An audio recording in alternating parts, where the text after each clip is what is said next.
Bismillahirrahmanirrahim. Assalamualaikum warahmatullahi wabarakatuh. Selamat siang. Di sini kita akan menambahkan kolom NISN. Jadi bukan hanya nama ya. Nah, sebelumnya silakan kalian kosongkan dulu untuk uji cobanya. Silakan di bagian operation pilih empty table. Oke. Kalau sudah kosong, berikutnya kita buka komen.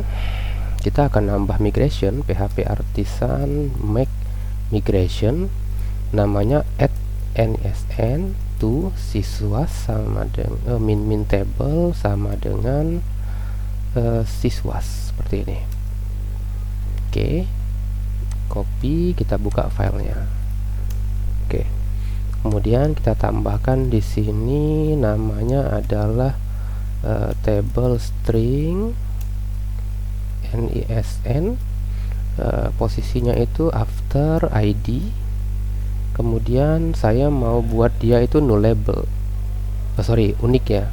Unik itu maksudnya dia tidak boleh sama dengan yang sudah ada sekarang.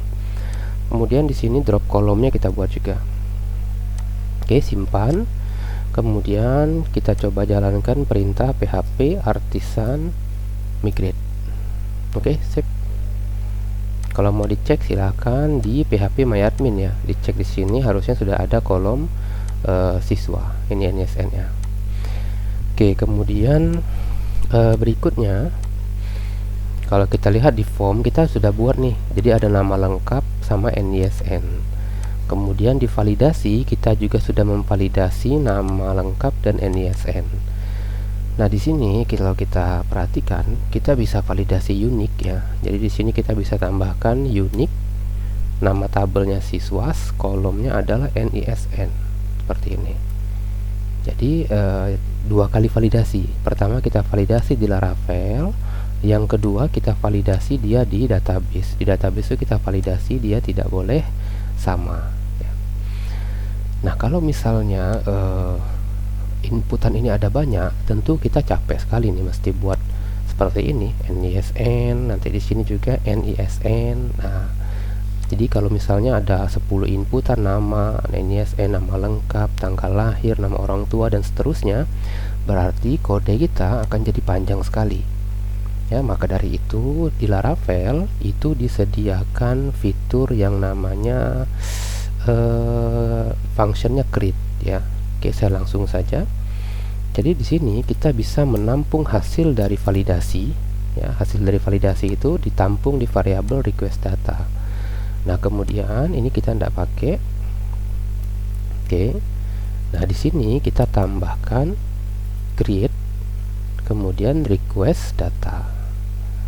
Oke. Ini tidak perlu ada new-nya.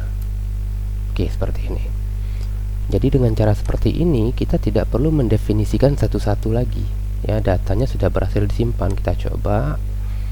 Saya input namanya misalnya Wawan, NISN-nya 123. Oke, data berhasil disimpan. Kita cek di sini. Maka nama datanya berhasil disimpan. Ya, jadi caranya adalah tadi kita tampung hasil dari validasi. Ya, hasilnya kan ada dua nih, ada nama lengkap dan NISN. Nah, kemudian langsung kita masukkan dia dalam function create. Ya, setelah itu datanya akan di-create oleh Laravel. Oke, berikutnya bagaimana jika ada yang datanya boleh kosong ya, misalnya kita mau tambahkan satu lagi di sini. Saya buat lagi misalnya namanya alamat. Oke, alamat oke. Oke, seperti ini. Kemudian kita buat migration juga, PHP artisan make migration, namanya adalah add alamat to siswas, min table sama dengan siswas. Oke, copy, kemudian Ctrl P. Copy, ada dua ya, alamat ya. Oke, yang ini. Oke, kita tambahkan misalnya table string alamat after nama lengkap. Kemudian di sini kita buat drop kolomnya. Oke, udah selesai. Jangan lupa jalankan PHP artisan migrate. sorry, salah, kita lupa tambahin boleh null ya. Min step sama dengan 1. Oke, saya cancel dulu. Nah, di sini kita tambahkan alamat itu nullable, boleh kosong. Oke, defaultnya dia tidak boleh kosong ya. Oke, kita jalankan lagi. Oke, sip. Nah, sekarang kalau kita lihat struktur data kita coba lihat di bagian struktur alamat. Sekarang nullnya, yes, yang ini nih, alamat. Sekarang nullnya yes, yang lain kan no nih. No berarti dia tidak boleh kosong. Kalau ini dia boleh kosong. Oke, sekarang di sini sudah alamat 3 ini pastikan. Kemudian di bagian siswa kita juga lakukan validasi untuk alamat, tetapi kita tambahkan dia nullable. Nullable itu maksudnya dia boleh null. Jadi misalnya saya tambahkan data baru, saya masukkan namanya Ali, NISN-nya 124, alamatnya kita kosong ini.